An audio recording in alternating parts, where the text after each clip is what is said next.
Even something quite simple, such as typing away on a keyboard, can actually put pressure on the wrist and lead to carpal tunnel syndrome.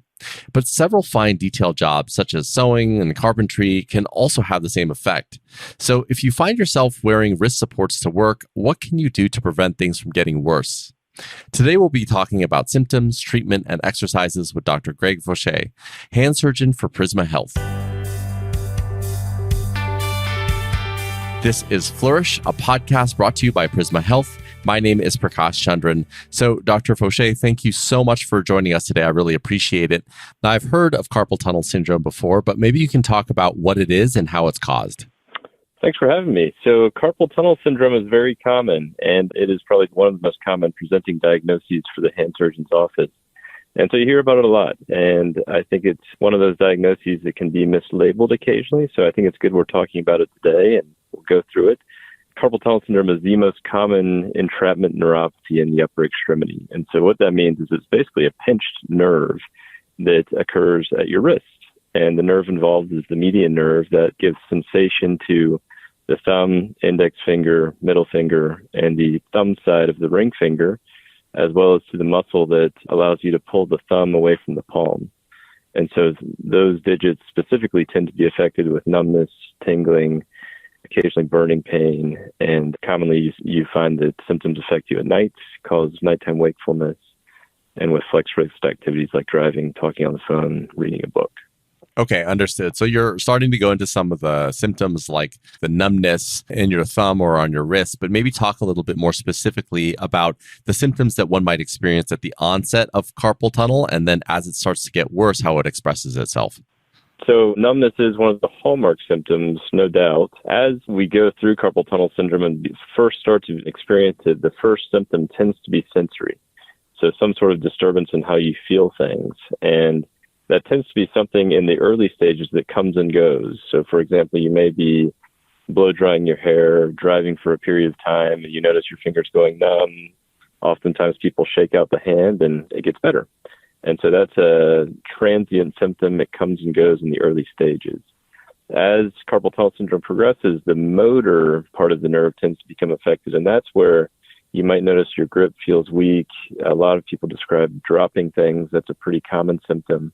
And then this can continue to progress to the sort of end stage of carpal tunnel syndrome, which is where the numbness just doesn't go away. It's there at all times. There's nothing really that you can do to get rid of it. Okay, understood. And let me just ask a more general question. What exactly causes carpal tunnel? Like, I think you talked about the dynamics of what's happening from a physiological standpoint, but is it the repetitive motion done in the wrong way? Maybe talk a little bit about that. So the very basic concept of carpal tunnel syndrome and the problem that's going on is a size mismatch. So there's a nerve running through a baseline, a very tight space that's also filled with other structures, including all of the tendons that allow you to flex your fingers. And at baseline, there is just enough room in that tunnel for your nerve and all of those tendons to fit. If for any reason the other structures occupying that space increase in size, which can happen with inflammation and swelling, the nerve has nowhere to go. It runs out of space. That space has no ability to expand, and that's where that entrapment, that compression neuropathy comes into play. The things that we've looked at in our literature to sort of figure out why this happens have changed over the years, and the common thing that you hear is working at a computer for a long time. And certainly anything that involves repetitive activity can cause that inflammation in those tendons that motor the fingers to become inflamed, to become thickened, and that's where you end up with that size mismatch where that nerve has nowhere to go and is being pinched. Other things that are common to see are vibrational type machinery, any machinery that causes vibration. Probably the most classic one is a jackhammer, but it can be as benign as a hairdryer, that nerves do not respond well to vibration. That can also make the nerve sick. And then another thing that has been associated with carpal tunnel syndrome is increased weight or weight gain. Obesity is one thing that's been linked to carpal tunnel syndrome as well.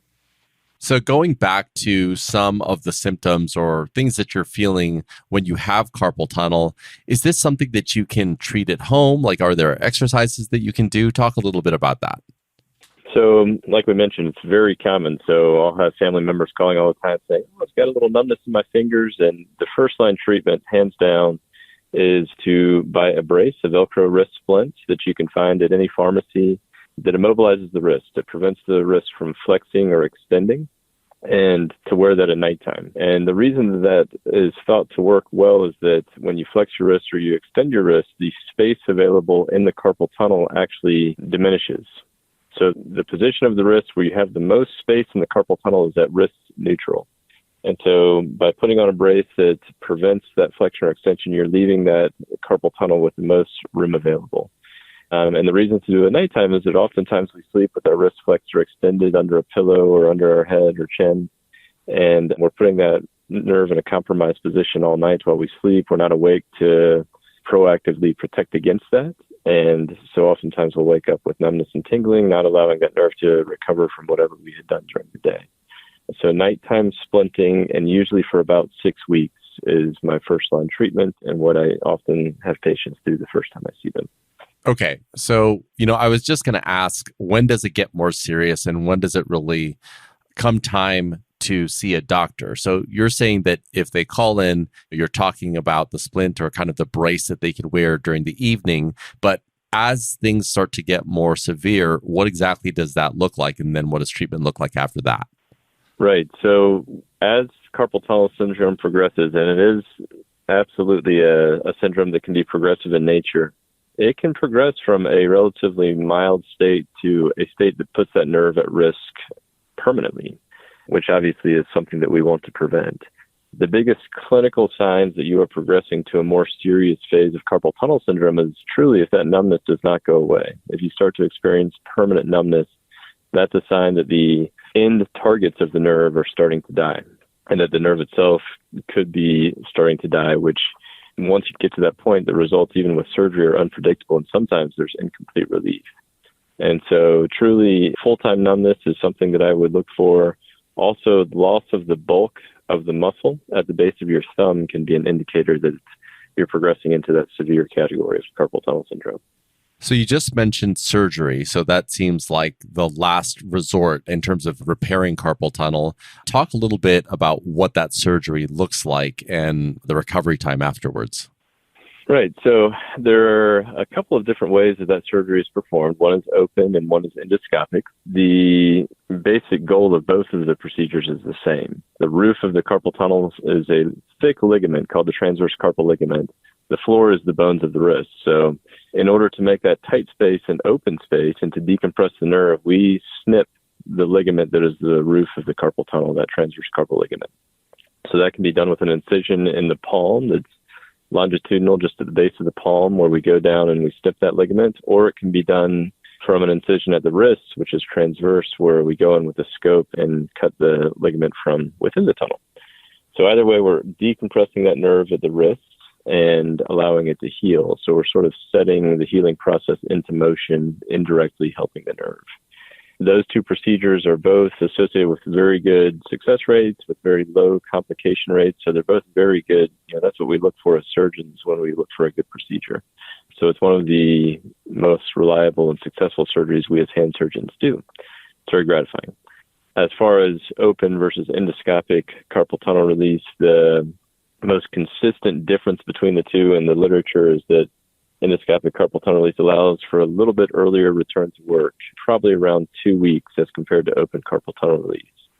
The return to work differs a little bit based on occupation. For patients who are mainly at a desk doing lighter administrative and desk work type activities, I usually estimate about 1 to 2 weeks for return to work, and some are really motivated and go back even a little sooner. For patients who are working in more of a manufacturing line type activity, then I usually estimate closer to about 4 to 6 weeks for return to work. Okay. So we talked about this earlier, that the fact that carpal tunnel is something that's progressive, but what will happen if it's not treated? Like, there's no way that it can actually self-repair or go away on its own, can it? Well, in the very mild stages, I think that's possible. I think that everybody can maybe have an episode that causes that nerve. And again, in the very mild stages, it can probably sort of self-resolve. But in those more severe stages, and as it continues to progress, the likelihood that it's going to resolve on its own becomes less and less. So if it continues to progress, then the end targets of that nerve will lose their function. And what that means is that those fingers we talked about, the thumb, index, middle finger, half of the ring finger, could permanently lose sensation even with surgery. And the muscle that allows you to bring the thumb away from the palm and then to oppose to the other digits could also totally lose its ability to move the thumb. So it can definitely affect hand function pretty significantly. Yeah, so definitely a good idea to at least have it looked at. So if someone is experiencing the mild symptoms that you're talking about, like just mild numbness, for example, that then goes away, what would be your recommendation? Should they perform some of those exercises or should they approach it another way? This is a question I get asked fairly frequently. Is there a stretch? Is there an exercise that I can do to try to prevent it? Unfortunately, those therapy-type activities have not really garnered strong support in the literature. And so there's not a whole lot from a therapy, exercise, stretching standpoint that I think can really prevent carpal tunnel syndrome. I think one of the biggest things that I would sort of recommend is activity modification, where if you're doing something like a few of the more problematic activities, one is moving, doing a lot of packing, spring cleaning, doing a lot of housework where you're putting in floors or painting, anything like that that's a little bit out of the ordinary, that does involve repetitive hand use. If you start to notice any of these symptoms, any numbness or tingling, don't muscle through it. That's when you want to give yourself a break. Think about going into a brace when you're sleeping. And even if you've identified a trigger-like activity, wearing that brace while you're doing that activity can help to support that nerve so it doesn't continue to progress to a more severe state. So just as we begin to close here, the one question I always like to ask is, as a hand surgeon, you have a lot of experience, you've seen a lot of patients. What is one thing that you know to be true that you wish that more patients knew before they came to see you? I'll tell you this, one visit that is hard is the person who has had carpal tunnel syndrome for years and their numbness has been there full time for years. And we already know on that first visit, I know that we've let it go a little bit too far.